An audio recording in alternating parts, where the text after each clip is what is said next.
All right, shalom, shalom, Aki. We just gonna hop right into it. The wisdom and a lesson I want to bring to the brothers today is being practical, man. We hear this word a lot in the world and growing up, but let's see what it actually means, because the attribute and having a skill and or blessing of being a practical man can do wonders for you, man. Right? And this is the type of thing we want to be heading towards, right? I'm gonna get two of the definitions that I thought explained it really well, right? I'm gonna get one out the AI overview, the AI overview, and then one out of the Merriam-Webster dictionary, right? This is out the AI overview. It reads, to be practical means to be focused on things that are useful and can be applied in real world situations.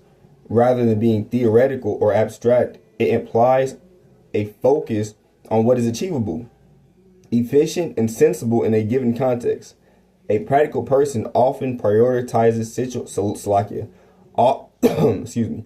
A practical person often prioritizes solutions that are effective and can be readily implemented. Right? Right. So essentially it's saying you're going to strategize and set yourself up to where you can have the advantage, right? The advantage over your problems, right? The Most High gave us these powers and these blessings, which are the scriptures, which will teach us how to be a practical man, right? And how to implement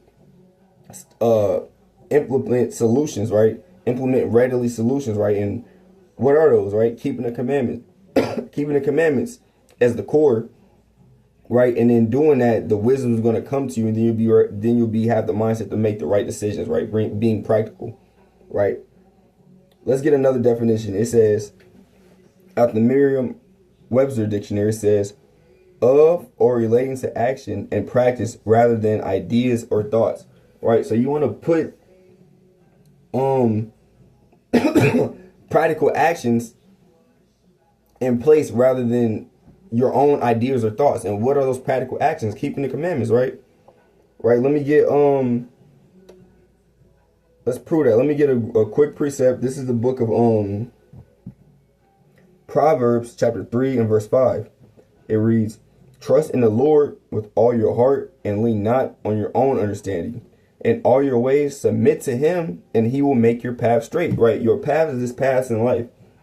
Right? Whether it be your path in your job, rather your path in doing this work, rather your path in traveling the world, rather your path in raising your family, the path of you making money, right? It says in all your ways, submit to him and he'll make your path straight, right? And what is submitting to him? Keeping the commandments, right? Even to the best of your ability, even to the littlest things, right? Not eating pork, not eating shrimp, crab, or lobster, keeping the Sabbath day to the best of your ability, right? Treating your kids and your wives right? Then wearing fringes, man. All the 613 commandments. You trying to do them. You try to do those to the best of your ability every day. We're not telling you. God, no, we is telling you to try to do your best to do them every day, man. To get better at doing them every day, man. We got to practically, like I said, we got to be practical. You're not going to be able to keep all 613 commandments at a snap of a finger. It's a lot of this time. This thing takes years, man. Multiple years, man. You're not gonna just turn into a super Israelite overnight, man. It's about getting better and progressing every day. You know what I'm saying? And if when you fail, get back up and keep going, right? And looking towards that end goal, right? Another precept. Another precept on being practical, right? Let's get the book of Luke, chapter 14, verse 28. Because you wanna be able to plan stuff, man. The book of Luke, chapter 14, verse 28. You wanna have a plan for things, man. You don't want to just go into things blindly, right? This is the book of Luke, chapter 14 and verse 28, and it reads, for which of you intending to build a tower sitteth not down first and count the cost, whether he have sufficient to finish it? Right? So what is that telling you? Right? It's plain. It's telling you to prepare, man. Plan is to prepare, right? When you want to go into any situation, have a plan set up, right? Have a routine for your day. Have a routine for studying. Have a routine for doing the work. Be practical. Have readily implemented actions to put into place, man.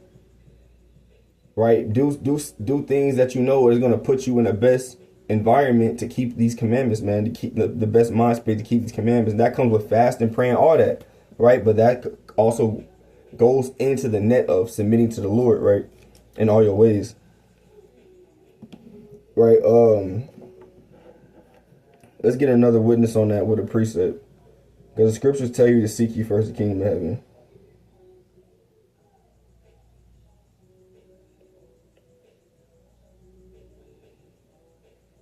Seek.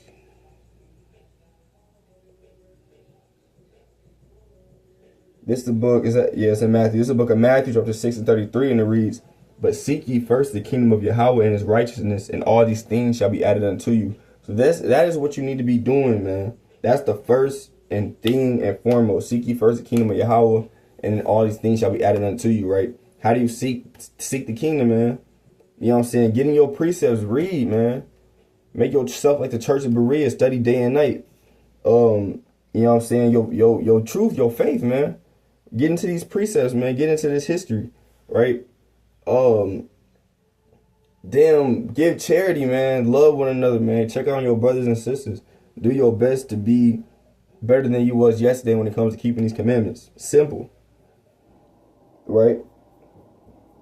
And like I'm saying, practically, you're not gonna be able to do it in a snap of a finger, man. This thing is it's a lifelong journey, man. If you getting right and you growing in this thing with the Most High, you know what I'm saying, till kingdom come. Right, now I just want to get a couple of precepts also on being practical, right? You don't want to put yourself in the wrong situations, man. Let's get, excuse me, let's get 2 Corinthians 13 and 5.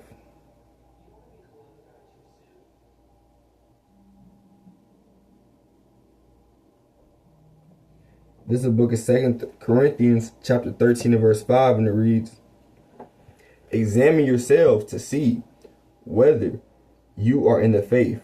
Test yourselves, or do you not realize this about yourselves, that Yahushua Hamashiach is in you, unless indeed ye fail to meet the test? Hold on, let me get out the KJV. The KJV says it better. What is that? Was it 13 and 5? I said. Kind of says, examine yourselves whether ye be in the faith. Prove your own selves. Know ye not your own selves, how that Yahushua Hamashiach is in you, except you be reprobates? So it's saying, know ye not your own self, man.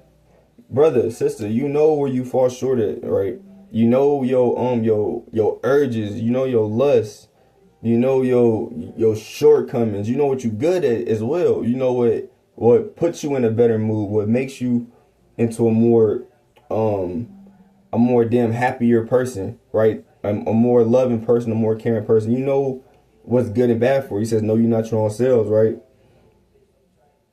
And it says, examine yourselves. You want to be doing this every day, all day. Examine yourself, right?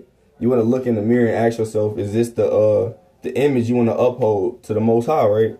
Is this the best you could be doing for the Most High, right? Don't get the Most High a half hand, man. I know it's hard, but brothers and sisters, man, we got to push on. Right? It was a precept that I had that slipped my mind. Know ye not your own selves. Oh, yeah. It's a precept that tells you to find out what your desires is and give not to it.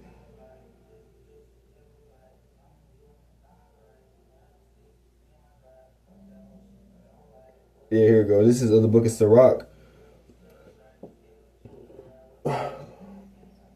This is the book of Sirach, chapter 37, verse 27, and it reads, my son, prove thy soul in thy life, and see what evil is like it. I butchered that. The book of Sirach 37:27. My son, prove thy soul in thy life, and see what is evil for it, and give not that unto it. Right? So you gotta, you know what I'm saying? A lot of brothers in this truth, including myself, we lived a long life at a young age, man. Right? So you know what's good for you, you know what's bad for you already, right? It says, whatever's evil for your soul, don't give it unto it, man. And you want to have a balance with anything, because too much of anything can be bad, right? Let's get that. A false balance. This is the book of Proverbs, chapter 11, verse 1, and it reads, a false balance is an abomination to the Lord, but a just way is his delight, right? So anything can be too bad, right, for you, right? And the thing is, do it in moderation and do it in righteousness, right? Right? Some brothers, you might only need to have one day out of the week where you indulge in drinking yan, drinking alcohol, right? Some brothers, you might need at least 4 or 5 days where you in the gym and reading your precepts to keep your mind out of the out of idleness, right? You know what I'm saying? But if to each his own, but brother, you gotta. That's where it comes. Slack. That's where examining yourself comes in, proving yourselves comes in, and being practical comes into this thing, man.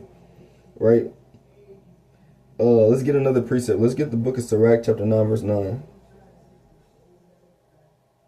I'm a king, but I'm a servant to the Father.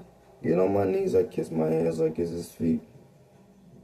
They like, what happened to me? Okay, let's get some wisdom, man. This is wisdom about being practical, man. Like I said, don't put yourself in situations that you know can get you jammed up, man. You know what I'm saying? This is the book of Sirach, chapter 9, verse 9. It says, sit not at all with another man's wife, nor sit down with her in thine arms, and spend not thy money with her at the wine, lest thine heart incline unto her, and so through thy desire thou fall into destruction. So here you have it, man. You know, damn, first off, it's already so morally depraved and nefarious and damn disgusting to be sitting with another man's wife, right? And especially if you know that man to have a wife, right?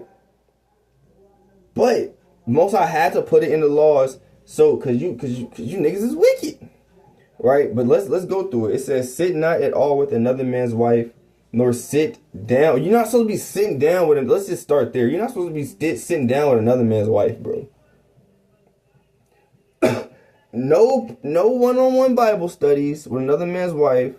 You're not damn breaking down the lunar Sabbath. You're not breaking down the damn feast days with another man's wife. You're not breaking down the Cornelius breakdown with another man's wife. You can't break down the damn Genesis breakdown with another man's wife. You can't break down. Come on, brother. You up here trying to, Leviticus 11 and 7. Brother, you can't, it doesn't matter if y'all going through the you can't sit down with another man's wife. I don't give a damn what it is, bro. Get out the room. Go sit in your car. Go take a walk. Don't even be over there, man. That man's not there. That's the point. That's the practical knowledge behind it. Is what he's trying to get at. Let's go through it. Sit not at all with another man's wife, nor sit down with her in thine arms, and spend not thy money with her at the wine. So you definitely not supposed to be drinking with another man's wife, man. Lest thine heart incline unto her, and through thy desire thou fall into destruction. Because when you commit that act, man, it's gonna be some punishment behind it. The Most High is gonna get you back, man. It says the Most High delights in judgment, man, and that's a heinous crime, man. Let's get a precept on there. Hold on. There's a precept that came to my mind I gotta get.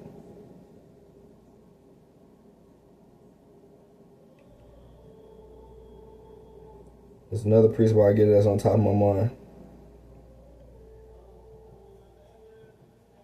This is the book of Job, chapter 31. Let me go to verse 9. Because it's retributions, man, for laying down another man's wife, man, and you know what I'm saying, you're not gonna like it, man. The book of Job, chapter 31, verse. The book of Job, chapter 31, verse 9. Y'all listen closely to this. If mine heart had been deceived by a woman, or if I had laid wait at my neighbor's door, then let my wife grind into another, and let others bow down upon her.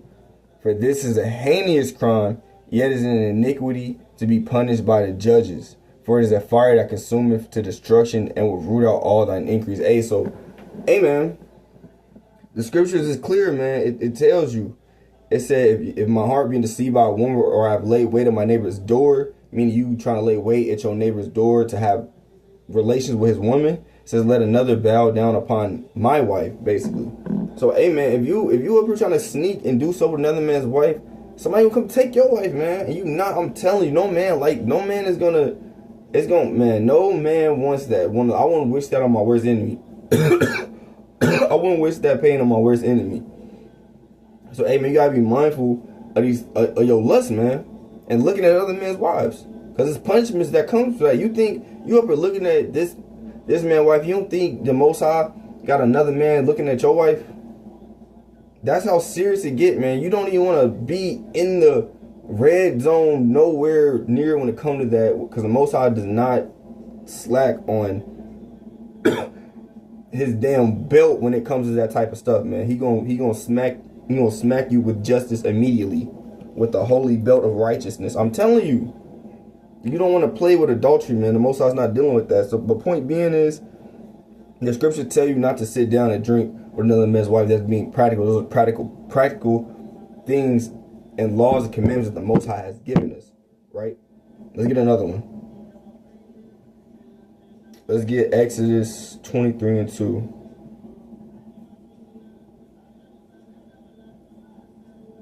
The book of Exodus chapter 23 and verse 2.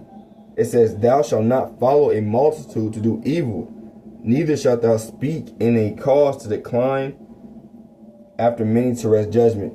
Right? So it tells you you're not supposed to follow a multitude to do evil, man.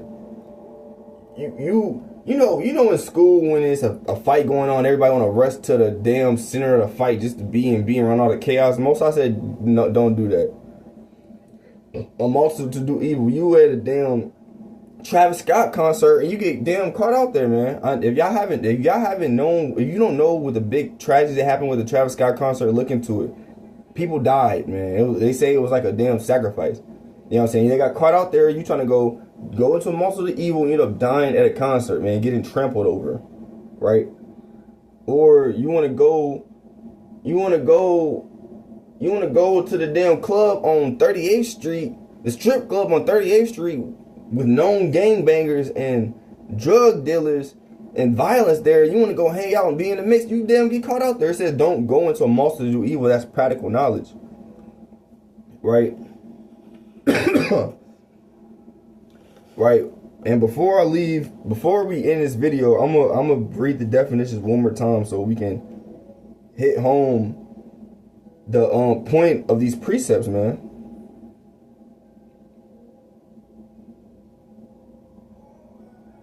Almighty, Creator.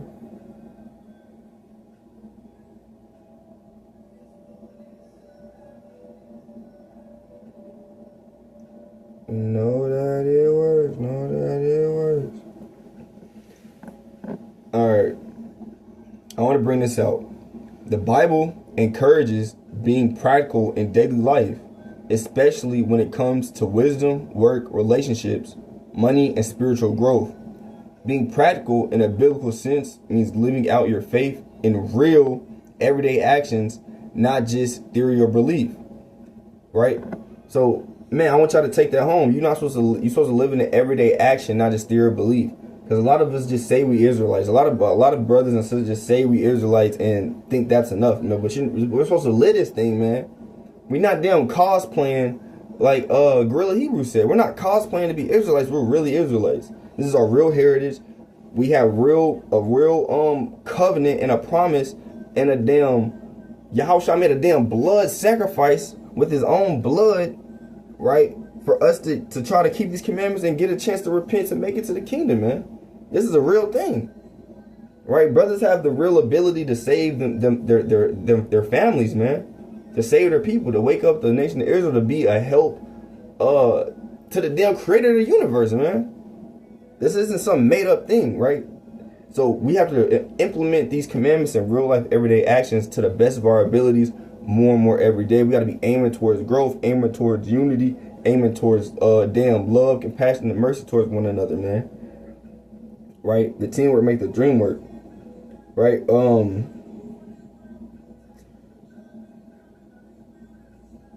Let's get one more precept. This is the last precept. Let's get James 1:22. Let's get the book of James chapter 1 verse 22 real quick. This is the last precept, man. I'm gonna end it with this. This is the book of James chapter 1 and verse 22, and it reads, "Seest thou how faith wrought with his works, and by works..." Hold on, Salakia. This is James 2 and 22. This is James 1 and 22. Here you go. It says, "Be ye doers of the word, and not hearers only, deceiving your own selves." I'm reading one more time. The book of James chapter 1 verse 22. "Be ye doers of the word, and not hearers only, deceiving your own selves," man. We not no damn Christians, man. We got to be doers of the word, man. Not just hearers, to the best of our ability. But that one says, shalom, peace and blessings, love.